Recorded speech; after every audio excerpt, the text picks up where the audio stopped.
My father raised his crystal glass, the expensive champagne catching the light, and looked right at me. "We only invited you out of pity," he said loudly. "Don't stay long." Beside him, my sister laughed, wiping a fake tear. "You really are a failure." They brought me to their New Year's dinner just to humiliate me in front of their wealthy friends. I didn't scream.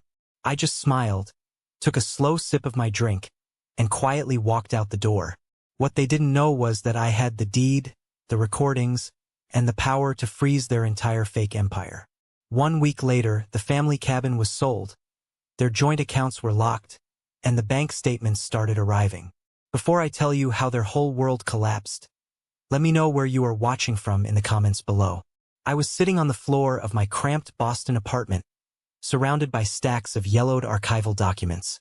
The radiator in the corner was clanking rhythmically, fighting a completely losing battle against the bitter December wind that was rattling the single-pane windows of my living room.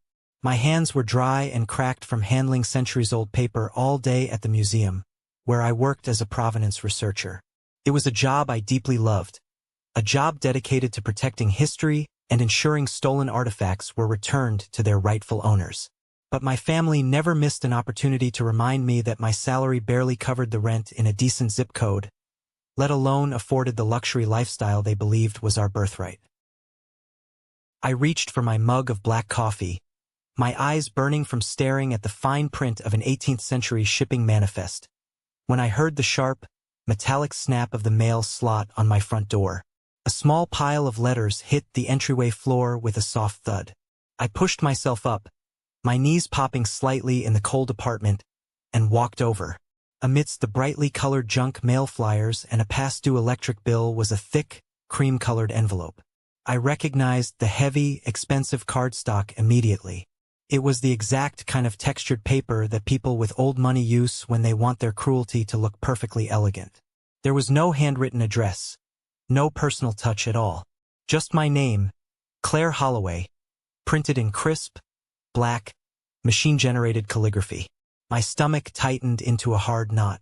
I didn't even need to open it to know what was inside, but I slid my thumb under the thick wax seal anyway. It was an invitation to the Holloway family's annual New Year's Eve dinner at the Connecticut estate. There was no personal note attached. "No, hope you are doing well, Claire. No, we miss you." Just the location, the time, and a strict formal dress code printed at the bottom. I stared at the heavy cardstock, feeling a familiar, heavy ache settle deep in my chest. My body remembered the anxiety of that massive house long before my mind caught up. That house, with its towering glass conservatory, imported marble floors, and perfectly manicured hedges, had a way of smiling at you while quietly sharpening a hunting knife behind its back. I walked over to the small kitchen counter, tossing the invitation next to the sink. I told myself I wasn't going. I was 29 years old. I was too old, too tired, and too bruised to keep walking into rooms where love was treated like a corporate performance review. Leaning against the cold laminate counter, I closed my eyes, and the memories I usually kept locked tightly away in the back of my mind started bleeding through. 3 years ago, my life had completely unraveled. I went through a brutal, emotionally devastating divorce. My ex-husband, a rising investment banker whom my father absolutely adored and treated more like a son than he ever treated me like a daughter, had decided he wanted a new life. He wanted a life with his much younger, much less opinionated executive assistant. The separation was entirely one-sided, a sudden, violent eviction from my own life and the home we had built together. But the hardest part of that entire nightmare wasn't losing him. The hardest part was the vicious custody battle over our golden retriever, Buster. Buster was the only pure, genuinely good thing in that house, my constant shadow and my only source of comfort during the darkest, loneliest months of my failing marriage. During the legal proceedings, I was an absolute wreck, emotionally drained and financially stretched incredibly thin by lawyer fees. I turned to my family for support. I needed my father to help me secure a decent attorney who wouldn't be bullied by my ex-husband's high-priced legal team. I needed my sister to stand by me in the courtroom. Instead, My father invited my ex-husband to play a round of golf at his exclusive country club the very week the divorce papers were filed. I remember standing in my father's pristine, mahogany-paneled study, tears streaming down my face, begging him to help me keep Buster. My father didn't even bother to look up from his glowing laptop screen. He just adjusted his gold Rolex watch, sighed heavily as if I were a massive inconvenience, and said, "Claire, be reasonable for once in your life. He has the large house with the fenced yard. You're moving into a tiny, depressing apartment. Don't be selfish. Besides, causing a massive legal scene over a dog makes the family look highly unstable to our investors." My own family sided with the man who broke my heart, simply because he looked better on paper and had a higher net worth. They let me lose my dog to protect their pristine social standing. The betrayal was a physical, heavy weight I carried every single day since. After that, I retreated completely. I moved to Boston, threw myself entirely into my museum research, and built a quiet, small, fiercely independent life where no one could ever hurt me again. The only person in that entire bloodline who had ever truly loved me without conditions, without requiring me to prove my worth, was my grandmother. She was the Holloway matriarch, a woman made of absolute iron and quiet grace, who saw right through my father's desperate obsession with wealth and my sister's hollow vanity. When she passed away 2 years ago, the funeral was a grand, theatrical production entirely staged by my father to impress his wealthy business associates and local politicians. I stood in the back row by myself, gripping my cheap black wool coat, crying silent, bitter tears for the only safe harbor I had ever known in this world. A week after the funeral, the estate lawyer called me into his high-rise office for the formal reading of the will. My father and sister were there, sitting on the leather couches, looking bored and highly expectant. They assumed they were getting absolutely everything. But my grandmother knew exactly who they were when no one else was watching. To my father, she left some standard liquid assets. To Vivian, she left her extensive collection of vintage jewelry. But the bulk of her true legacy, the sprawling, beautiful, deeply secluded property in Vermont, the rustic cabin by the lake where we had spent every single summer of my childhood, she left entirely to me. It was a massive inheritance, not just in financial value, but in deep emotional weight. My father was absolutely furious. The veins in his neck popped. He tried to aggressively contest the will right there in the office, claiming I wasn't financially responsible enough to manage such a large property on my meager museum salary. But the paperwork was absolutely ironclad. Over time, because I lived in Boston and the cabin was 4 hours away, and because I was simply too exhausted to fight their constant badgering, a silent, unspoken arrangement fell into place. I held the legal deed, but my father and sister basically took over using the property. They treated it like their own private, exclusive resort, completely ignoring the deeply inconvenient fact that my name was the only one on the legal documents. I opened my eyes, looking at the New Year's invitation sitting on my cheap counter. Why did they even bother to invite me? I knew the real answer. It wasn't because they missed me or wanted family unity. It was because the perfect Holloway family portrait looked incomplete without the struggling, eccentric daughter standing in the background to make everyone else look brighter and more successful by comparison. I gripped the edge of the counter tightly. A small, pathetic, deeply ingrained part of me still hoped. Maybe this time they just wanted a peaceful dinner. Maybe time and distance had finally softened them. Maybe I could just drive down, sit quietly in the back, eat my overpriced food, and go home without suffering a major emotional scratch. I walked into my small bedroom, pulled a simple, well-tailored black dress from the very back of my closet, and laid it carefully on the bed. I was going, but I promised myself as I zipped up the dress and pinned my hair back tightly against my scalp to look presentable, that I would absolutely not let them see me bleed this time. The drive down to Connecticut was long, dark, and bitterly cold. The heater in my 10-year-old Honda Civic struggled to keep the chill out as I drove down Interstate 84. By the time my tires finally crunched onto the long, sweeping, perfectly raked gravel driveway of the Holloway estate, the sky was a deep, bruised winter blue. The massive main house loomed in the distance like a fortress, but the real centerpiece of the night was the conservatory, a massive, custom-built glass and iron structure attached to the west wing. It was glowing brightly from the inside with soft, golden candlelight, looking exactly like a beautiful jewel box designed exclusively to make anyone standing on the outside feel utterly inadequate. I parked near the back, avoiding the line of luxury SUVs and imported sports cars, and walked up the stone steps. I handed my coat to a silent, white-gloved member of the catering staff at the heavy oak front door. The moment I stepped over the threshold into the conservatory, the air completely changed. The physical scent of the room hit me first, a heavy, intoxicating mix of expensive fresh pine garlands, roasted rosemary from the kitchen, melting beeswax candles, and the sharp, clean citrus of the dozens of potted orange trees lining the glass walls. It smelled exactly like generational wealth, and it smelled like 100 terrible childhood memories. There were about 20 or 30 people standing in the room. Business partners, local politicians, and wealthy socialites holding crystal flutes of imported champagne, their voices blending into a low, polished, highly practiced murmur. I stood near the entrance by a large fern for a brief second, closing my eyes and trying to steady my breathing before stepping into the line of fire. Then the invisible shift happened. It always did. The collective, subtle realization rippling through the room that the family outsider had finally arrived. My father, Richard Holloway, was standing near the massive, roaring stone fireplace. He held a heavy crystal tumbler of amber liquid, wearing a custom-tailored charcoal suit that fit perfectly over his rigid, commanding frame. He was holding court, telling a loud story to two younger men who were nodding with eager, desperate enthusiasm, hanging on to his every word. Beside him stood my younger sister, Vivian. She was draped in a backless cream silk designer gown, her blonde hair falling in perfect, effortless waves over her shoulders.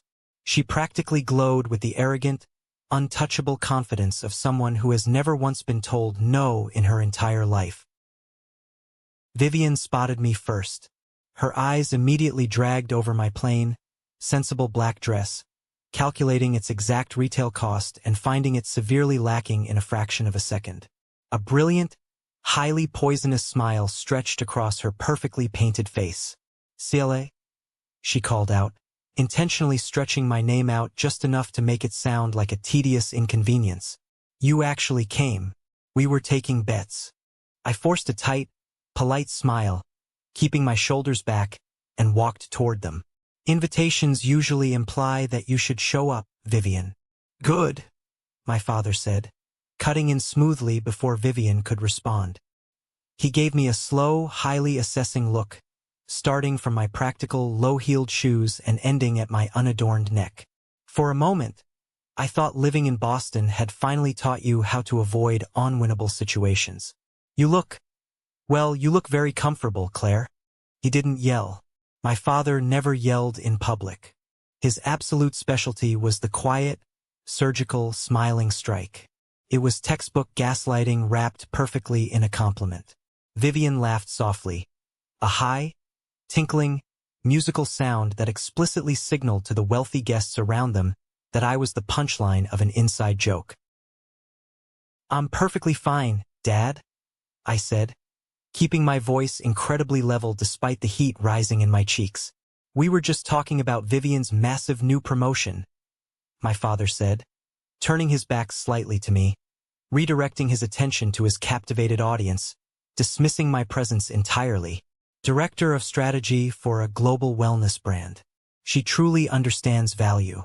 She understands exactly how to project success to high-net-worth clients." He looked over his shoulder at me, his eyes cold. "How are things down in the dusty basement of the museum, Claire? Still digging through dead people's moldy paperwork? I certainly hope that government salary is finally enough to fix the broken heating in your apartment." A few of the guests chuckled nervously into their champagne glasses, their eyes immediately darting away to the floor to avoid direct eye contact with my public humiliation. My jaw locked tight. I dug my fingernails deep into the soft palm of my hand to stop them from shaking. Provenance research is incredibly important, I said, my voice steady despite the massive hammer beating wildly in my chest. It stops stolen art and forged history from being sold to museums.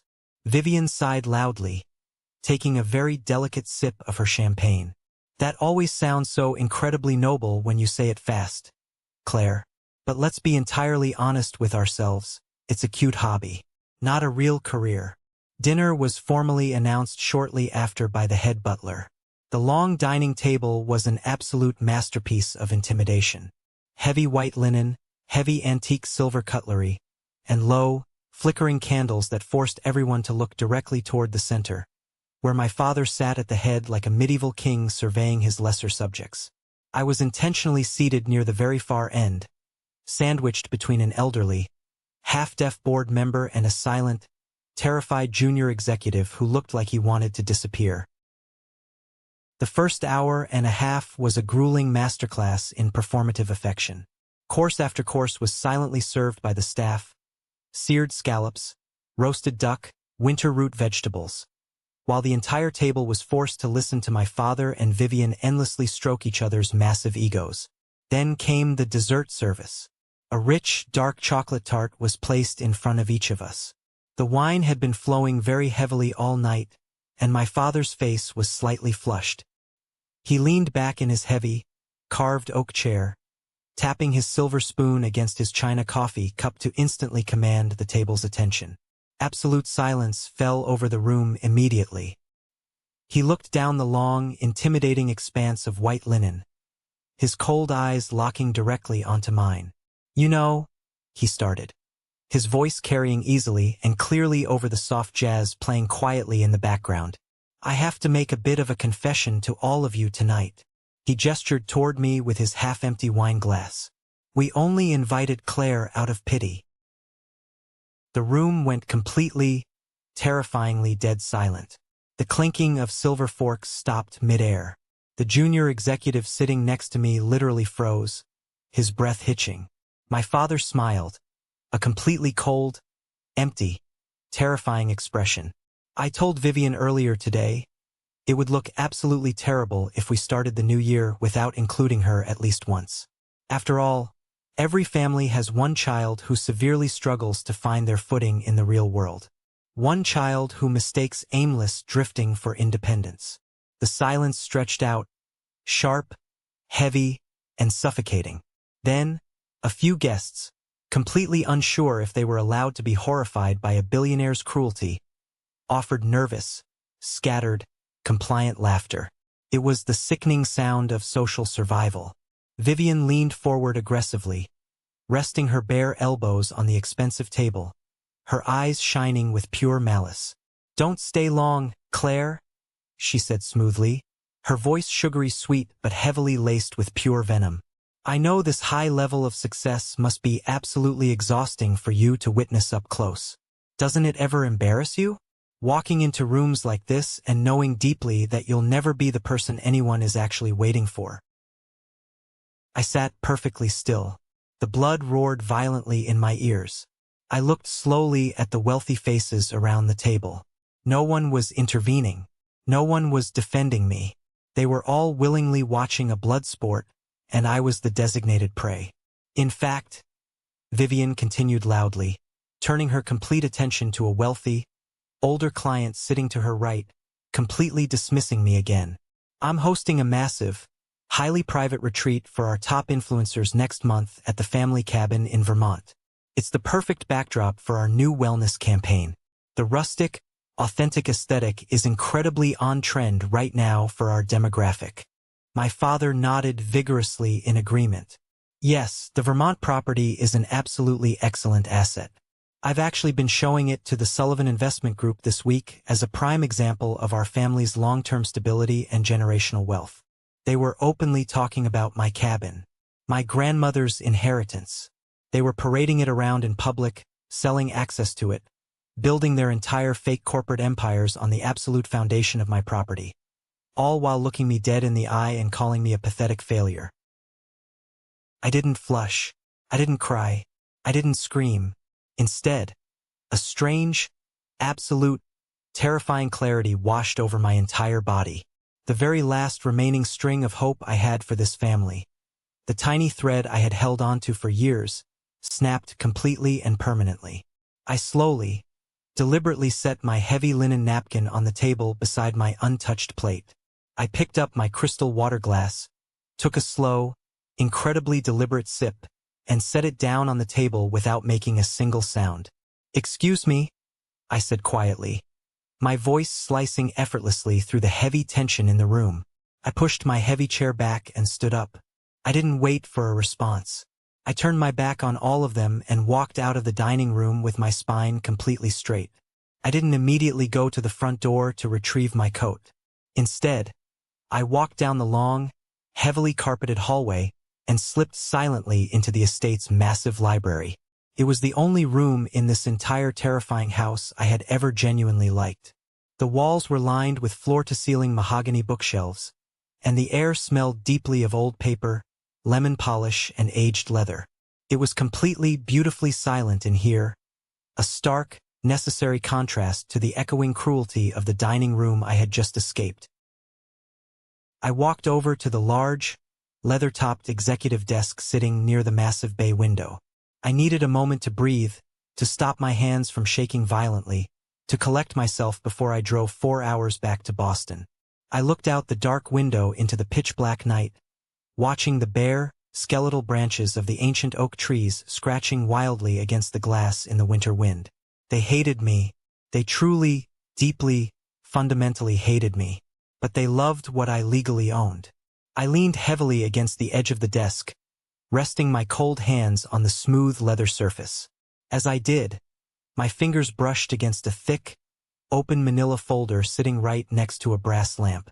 My father was incredibly meticulous about his business, but he was also incredibly arrogant. He never bothered to lock his office or put away his papers during parties because he assumed absolutely no one would ever dare enter his personal sanctuary. I looked down. The top document immediately caught my eye. It had the bold, official letterhead of a major commercial banking institution. I knew I shouldn't have looked, but the name printed clearly at the very top of the account summary made my breath catch in my throat. Claire Holloway. I reached out and turned on the small brass desk lamp, pulling the heavy folder closer to the light. My heart began to pound against my ribs like a trapped bird trying to escape.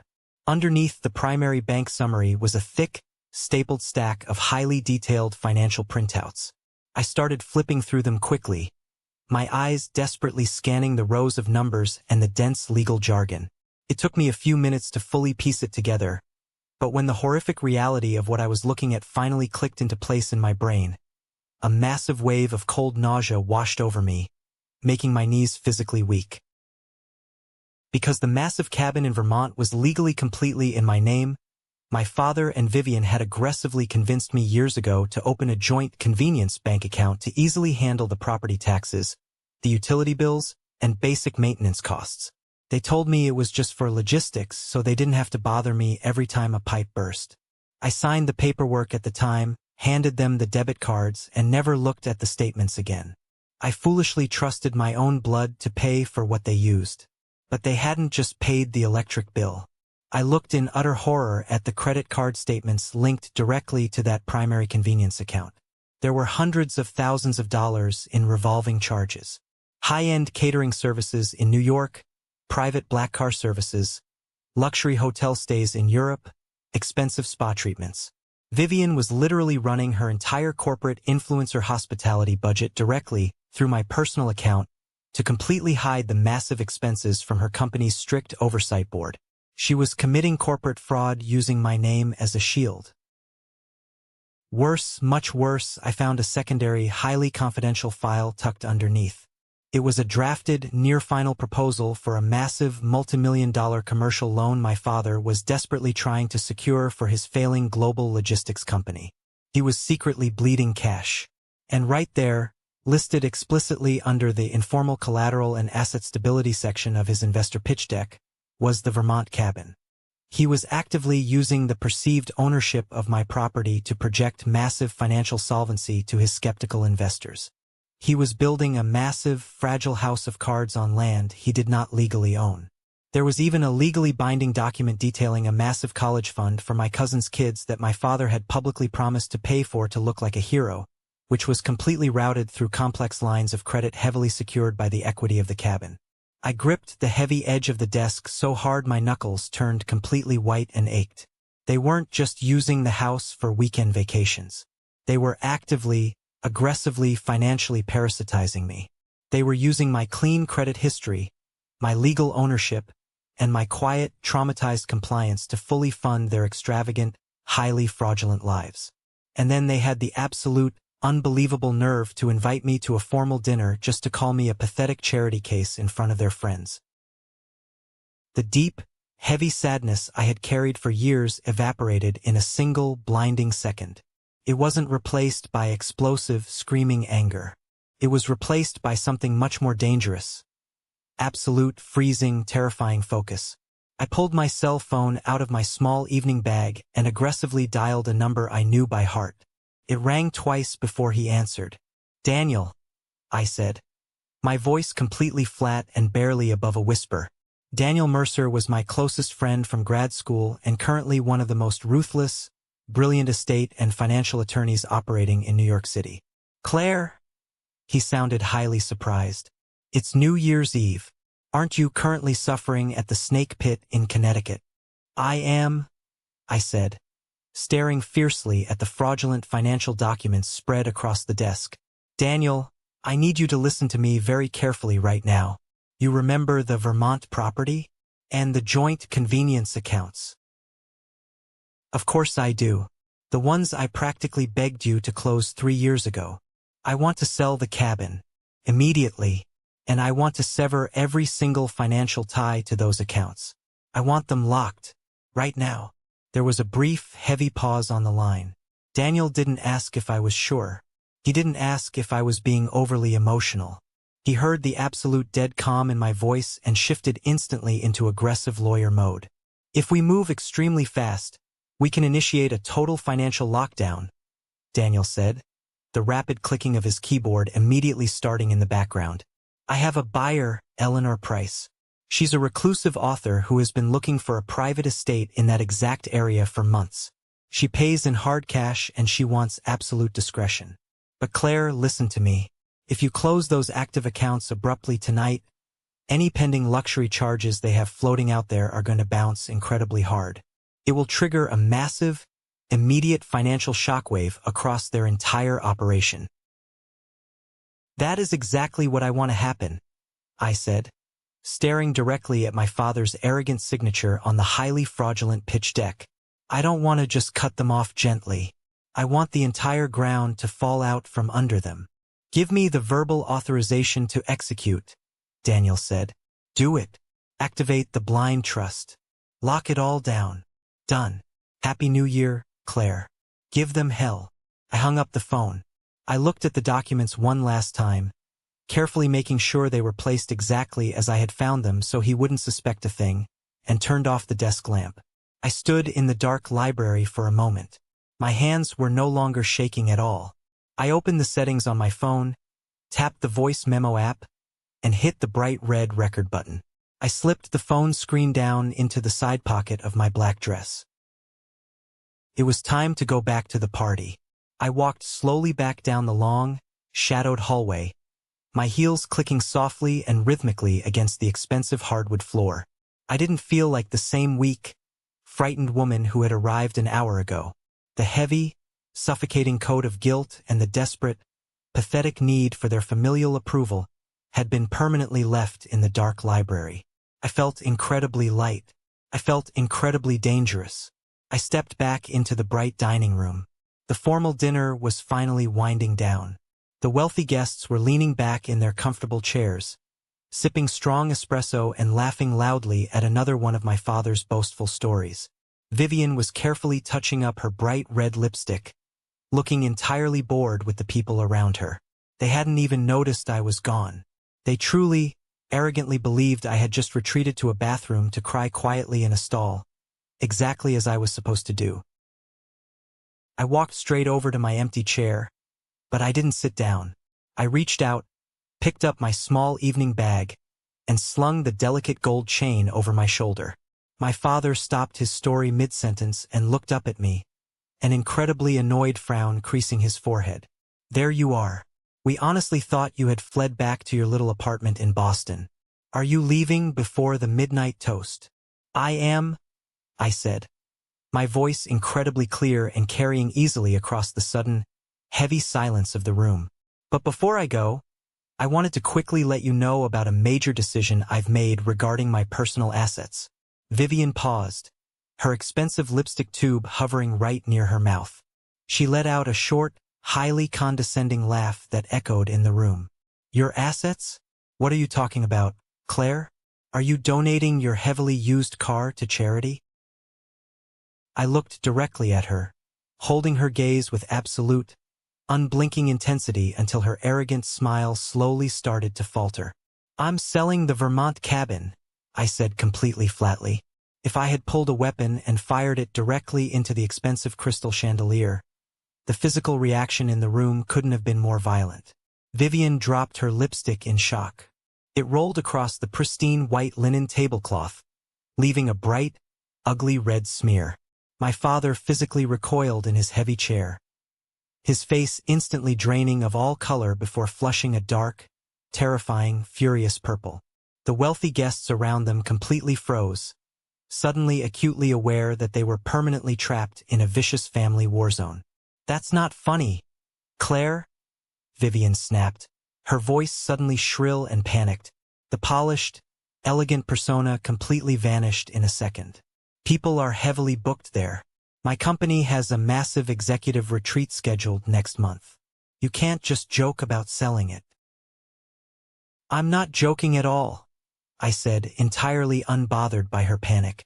The buyer has already been secured. The legal paperwork is being drafted by my lawyer as we speak. My father stood up violently. The heavy oak chair scraped aggressively against the hardwood floor. He leaned far over the table, his eyes wide and wild, looking exactly like a desperate man who had just realized he stepped on a live landmine. You will do no such thing, he hissed, his voice dropping to a terrifying, guttural whisper meant to intimidate me. That cabin is family property. It is part of the Holloway legacy. You absolutely do not have the authority to disrupt my sensitive business arrangements. No, Dad, I replied, my voice perfectly steady and ice-cold. It's family mythology. Legally, the deed is solely in my name.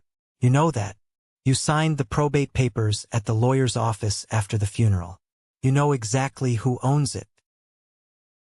You vindictive little bitch. My father spat venomously, losing every single ounce of his refined, aristocratic charm. The wealthy guests looked away, utterly horrified, staring blankly at their dessert plates. Do you have any idea what you're interfering with right now? I am finalizing a major corporate partnership. They are fully expecting access to that property as collateral. Then you shouldn't have built your entire financial stability on collateral you do not legally own, I said, watching the thick vein pulse violently in his neck.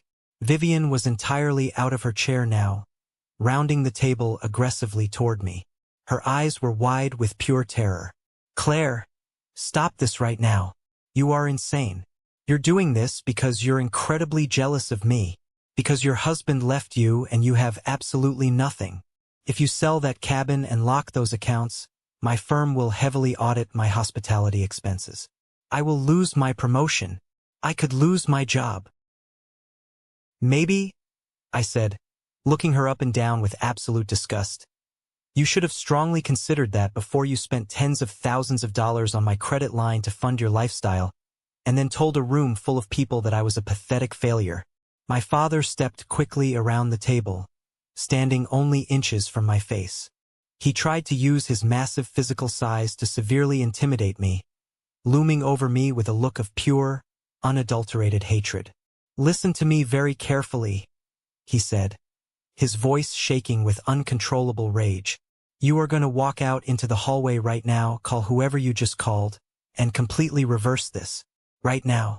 Because if you walk out that front door tonight with this ridiculous plan intact, I swear to God, Claire, I will cut you off completely. You will never use the Holloway name. You will never see a single dime of my money. You will die completely alone.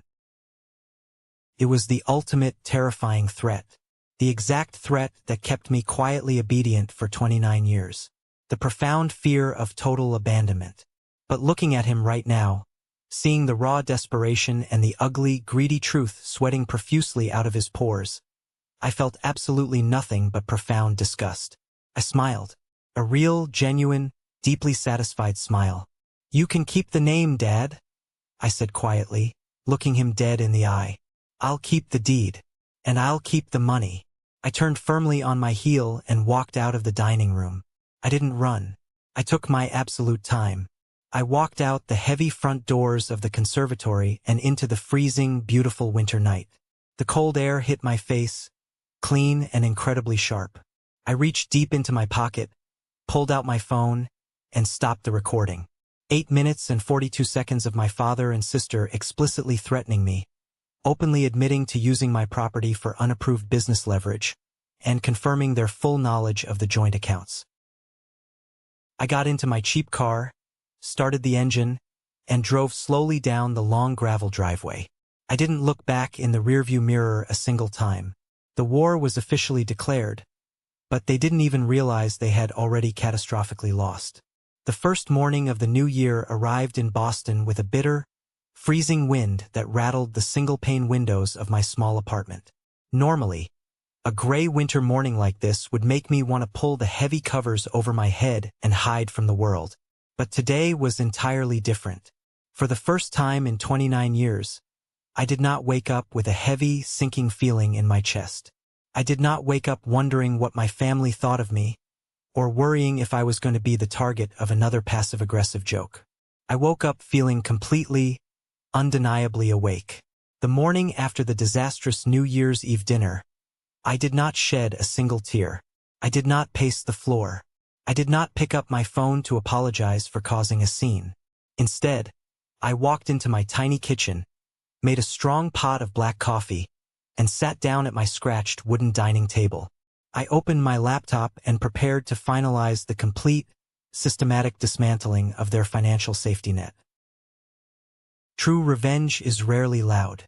It isn't found in screaming matches, dramatic television confrontations, or throwing drinks in people's faces. True, lasting power is purely administrative. It lives in spreadsheets, signature lines, and banking portals. It is entirely invisible until it is far too late to stop the momentum. At exactly 9 in the morning, my phone buzzed on the table, vibrating against the wood. It was Daniel, my lawyer. He had spent his entire holiday morning working through the complex legal structures we needed to establish to make this execution flawless. "Good morning, Claire," Daniel said, his voice crisp, alert, and entirely professional. "Are you sitting at your computer? We have a very tight, highly sensitive window to lock this down before the commercial banks open for standard business tomorrow morning. The second your father realizes what you've done, he is going to try and fight dirty."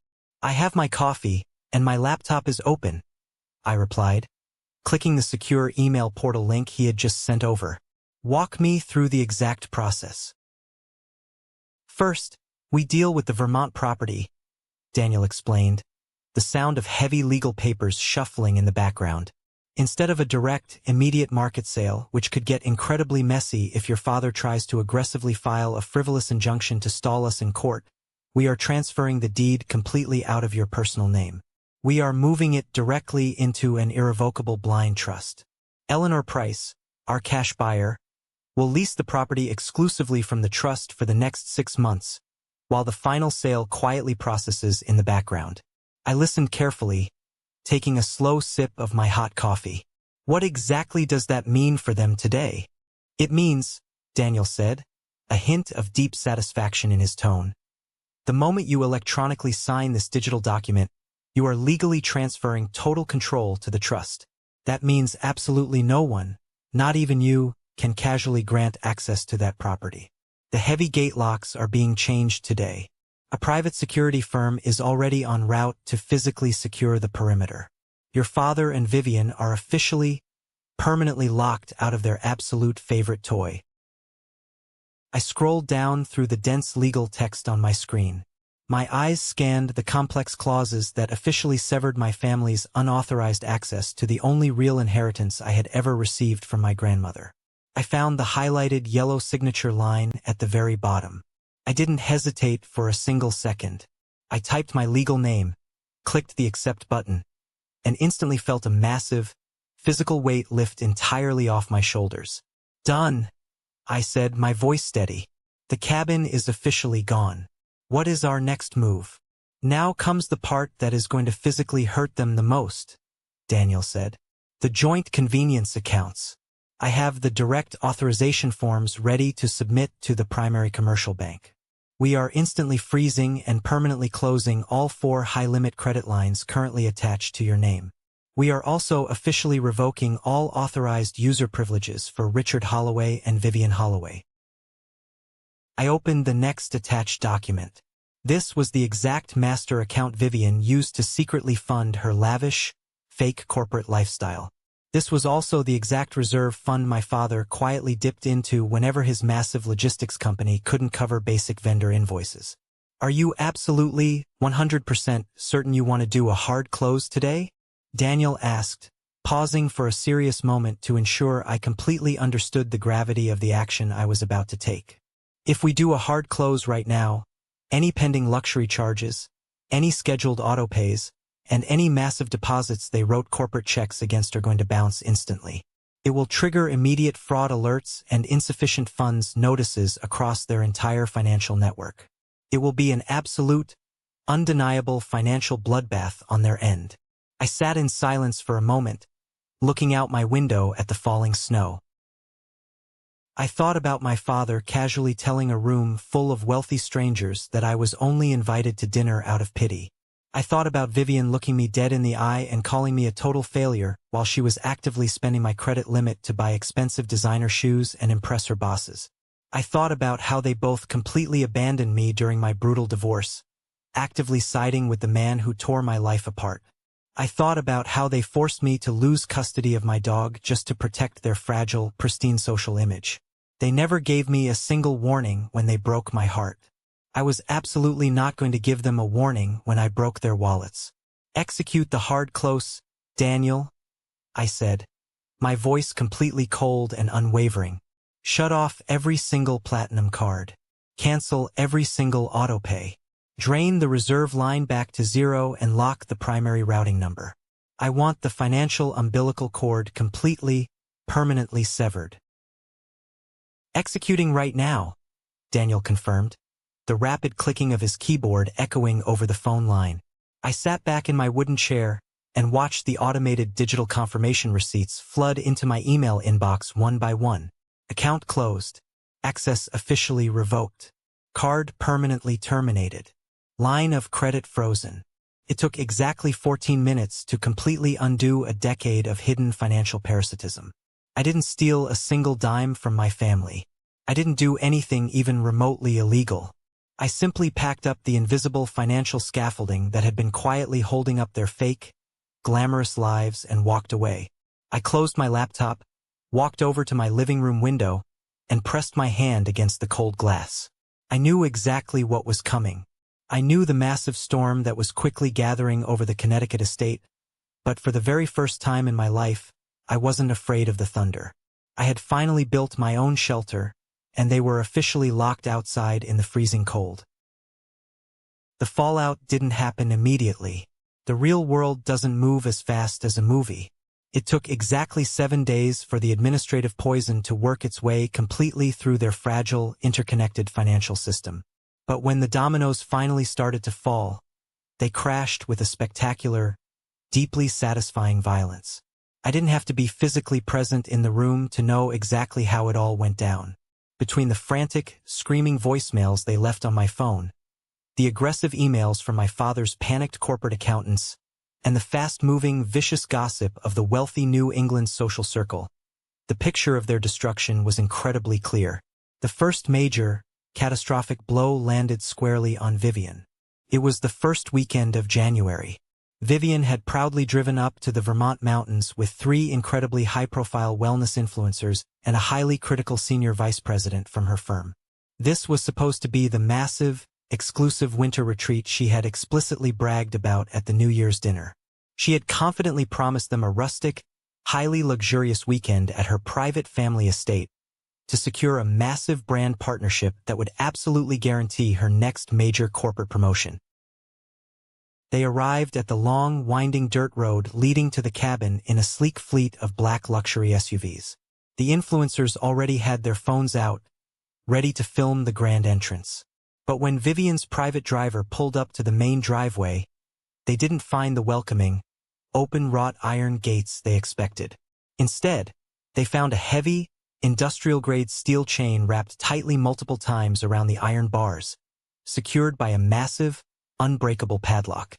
Nailed directly to the center of the beautiful wooden gate was a bright, neon orange legal notice.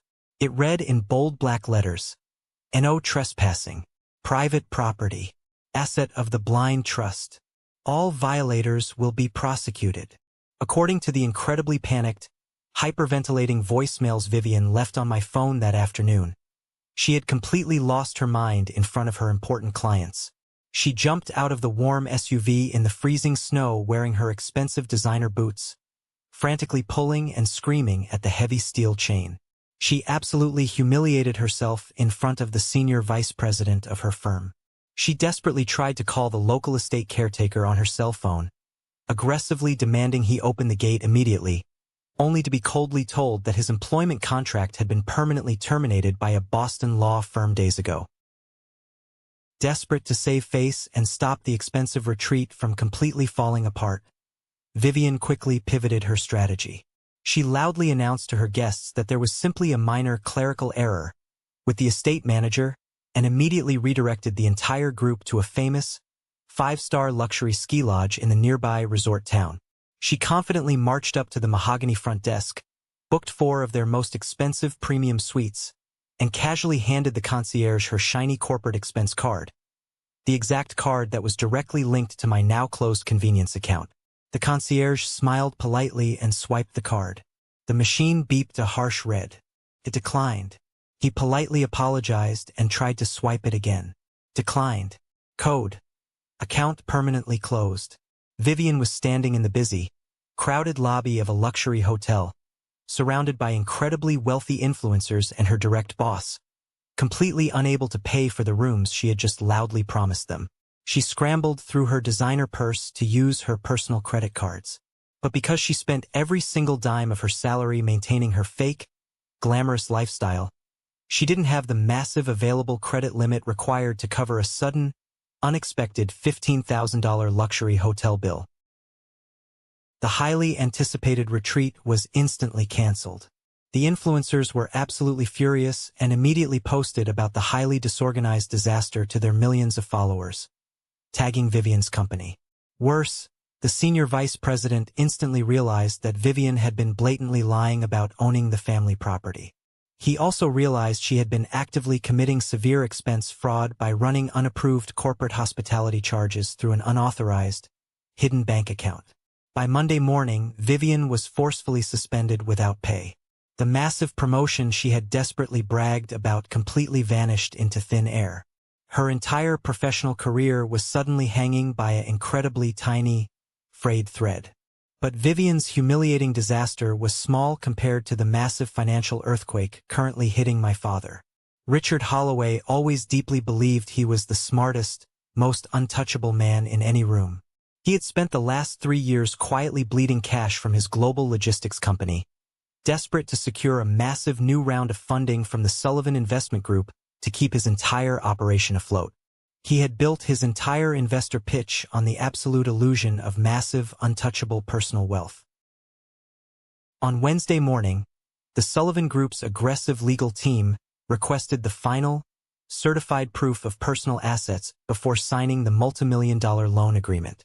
They specifically requested the updated deed and the current market appraisal for the Vermont property that my father had explicitly listed as informal collateral in his pitch deck.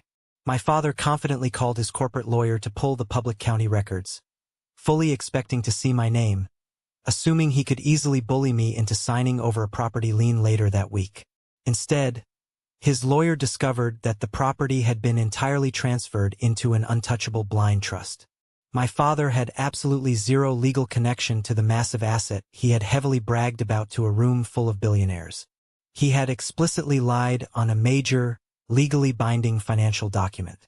The Sullivan Group instantly pulled their massive investment offer off the table, citing a complete, fundamental lack of trust and severe misrepresentation of corporate assets. The panic inside my father's corporate office must have been absolute, unadulterated chaos. Without that massive influx of loan cash, he couldn't cover his aggressive expansion debts. He desperately tried to access the secret reserve fund, the convenience account he had forced me to open years ago, to temporarily cover the bouncing vendor checks. But the reserve fund was completely gone. I had drained the remaining balance to zero and permanently locked the routing number. The large checks he had confidently written to his major international suppliers started bouncing hard across the city. Late payment flags triggered massive, crippling interest rate hikes on his remaining corporate lines of credit.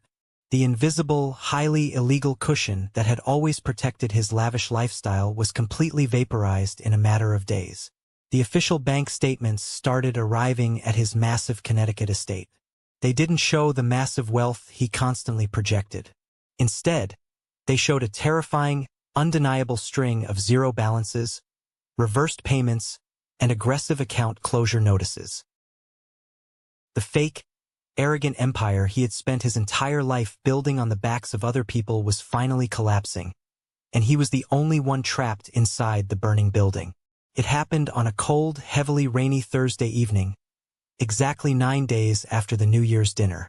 I was sitting comfortably on my couch in Boston, reading a hardcover book and listening to the rain hit the glass, when a heavy, aggressive pounding suddenly started at my front door. It wasn't a polite, normal knock. It was the frantic, violent hammering of someone who was completely losing control of their life.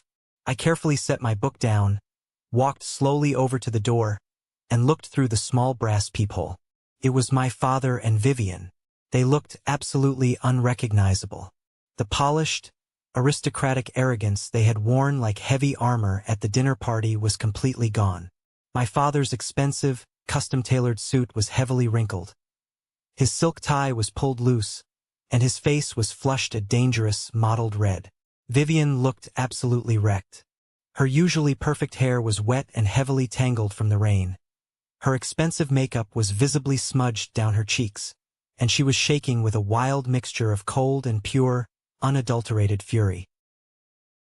I calmly unlocked the deadbolt and slowly opened the door, deliberately leaving the heavy security chain firmly attached. I looked out at them through the narrow 3-inch gap. "What do you want?" I asked, my voice completely flat, showing absolutely no emotion. "Open this damn door right now, Claire!" my father roared, aggressively grabbing the edge of the wooden door and trying to violently yank it open, only to be stopped hard by the heavy steel chain. "Open this door before I call the police and have them break it down. You're currently trespassing in my building," I said calmly, leaning slightly against the doorframe, totally unbothered by his rage. "Lower your voice immediately, or I will gladly call building security and have you both escorted out to the street in handcuffs. You ruined absolutely everything," Vivian screamed, pushing her way in front of my father, heavy tears of pure rage streaming down her face. "Do you have any idea what you've done to me? My firm officially suspended me. The board of directors is conducting a massive investigation into my expense reports.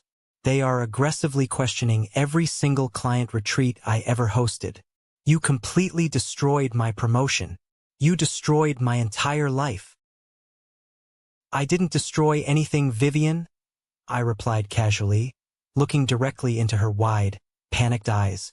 "You destroyed your own career the exact moment you decided to commit severe corporate expense fraud using a credit card that didn't belong to you. I simply closed an account that was legally mine. What you chose to illegally charge to it is entirely your problem, not mine. You stupid, vindictive little girl." My father spat, his voice shaking with absolute rage. He leaned incredibly close to the gap in the door, his heavy breath smelling strongly of expensive scotch and raw desperation. The Sullivan Group completely pulled out. My entire logistics company is facing a severe liquidity crisis because of your ridiculous, emotional stunt. You are going to call your lawyer right now. You are going to aggressively reverse that trust transfer, and you are going to reopen those credit lines, or I swear to God, I will completely destroy your reputation. I will hire a massive team of ruthless lawyers to drag you through the mud until you lose that pathetic museum job. I looked at him, studying the desperate, sweating face of the man who was supposed to love and protect me. I didn't feel intimidated. I didn't feel small. I felt incredibly, undeniably powerful. Drag me through the mud? I asked, letting out a short, completely cold laugh. You want to talk about aggressively destroying lives? Let's talk about my divorce, Dad. Let's talk about how you aggressively protected a cheating investment banker because he was good for your precious golf club connections. Let's talk about how you actively helped him secure full custody of Buster, breaking my heart into a million pieces, just because you thought a messy legal fight would temporarily embarrass you at the country club. You have been financially and emotionally bleeding me dry for years, and the absolute second I stop quietly subsidizing your fraudulent life, you call me vindictive. You owe this family, my father yelled, slamming his heavy fist violently against the doorframe. You owe us your loyalty. I owe you absolutely nothing, I said, my voice dropping to a terrifyingly quiet, sharp whisper. Vivian lunged forward, trying to aggressively reach her hand through the narrow gap in the door to grab the collar of my shirt. I will literally kill you, Claire. I swear I will. Stop, I commanded, my voice sharp and loud enough to make her instantly freeze in her tracks. I calmly reached into the pocket of my sweater and pulled out my cell phone. I unlocked the screen, opened the voice memo app, and turned the volume all the way up to maximum. I pressed play. The crystal-clear audio from the New Year's Eve dinner filled the quiet, echoing hallway. We only invited you out of pity. Don't stay long, Claire. I know this level of success must be exhausting for you to witness. That cabin is family property. I am finalizing a major corporate partnership. They are fully expecting access to that property as collateral. If you sell that cabin and lock those accounts, my firm will heavily audit my hospitality expenses. I will lose my promotion. I let the recording play just long enough for them to hear their own arrogant, highly incriminating words echoing loudly in the hallway. Then I pressed pause. The silence that followed was absolute and deafening. All the explosive anger completely drained out of my father's flushed face, instantly replaced by stark, paralyzing, wide-eyed terror. Vivian stumbled backward away from the door, covering her mouth with her trembling hand, realizing exactly what she had confessed to on tape.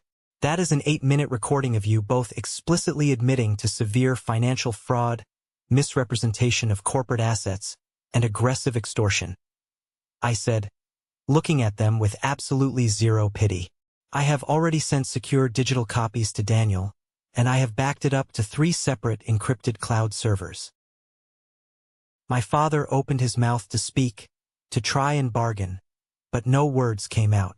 He looked exactly like a deflated balloon.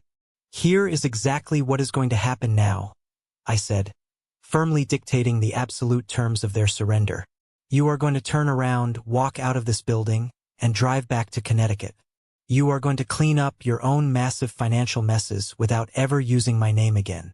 Because if you ever threaten me again, if you ever send a lawyer my way, or if you ever try to contact me for the rest of your miserable lives, this highly explicit audio file will instantly be on the desk of the IRS Fraud Division, the Sullivan Investment Group, and the strict board of directors at Vivian's firm. Do you completely understand me? They stared at me, completely and utterly broken.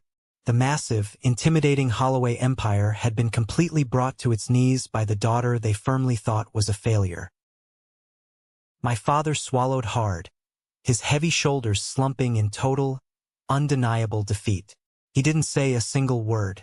He just slowly turned around and walked heavily down the hallway toward the elevator.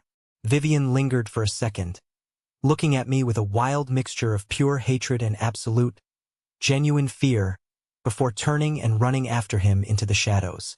I watched them step into the elevator together, the metal doors sliding shut to completely hide their ruined faces.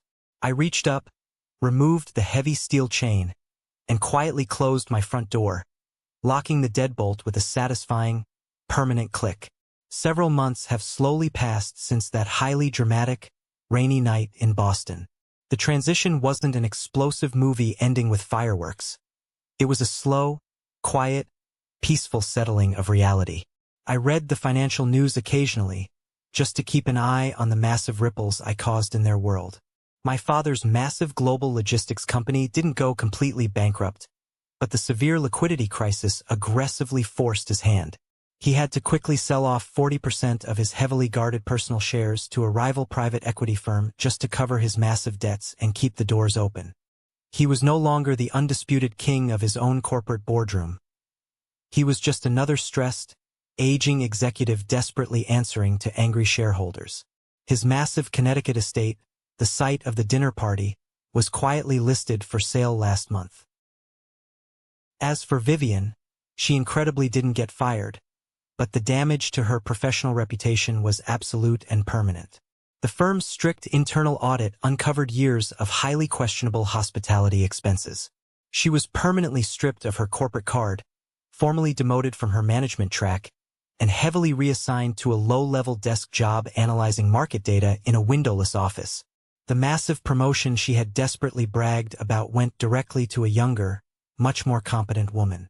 The glamorous, influencer-heavy lifestyle she had built entirely using my credit line completely evaporated overnight. I haven't spoken a single word to either of them since I closed my apartment door that night. I didn't officially block their phone numbers. I simply stopped answering, letting their occasional, pathetic, desperate voicemails echo quietly into the void until they eventually gave up completely. Right now, I am sitting in my small, quiet apartment in Boston. The radiator in the corner is still clanking slightly, but it really doesn't bother me anymore.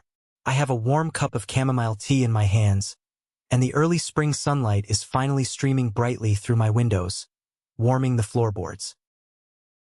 I honestly thought that cutting off my own bloodline would eventually leave me feeling incredibly empty or deeply guilty. Society constantly drills it into our heads that family is absolutely everything, that you must forgive highly toxic behavior simply because you happen to share the same DNA. But sitting here today, watching the dust motes dance in the sunlight, I don't feel empty at all. I feel incredibly light. I finally realized that true family isn't determined by blood. It is strictly determined by mutual respect, by unwavering support, and by the people who recognize your true value without needing you to constantly prove it to them. When the people who are supposed to love you only keep you around to use you as a financial buffer and an emotional punching bag, walking away isn't an act of betrayal. It is a necessary act of profound self-preservation. When the people using you can no longer extract value from your pain, they will aggressively call you a traitor. But in reality, that is the exact moment you finally find your true freedom. Thank you for sticking around and listening to my story.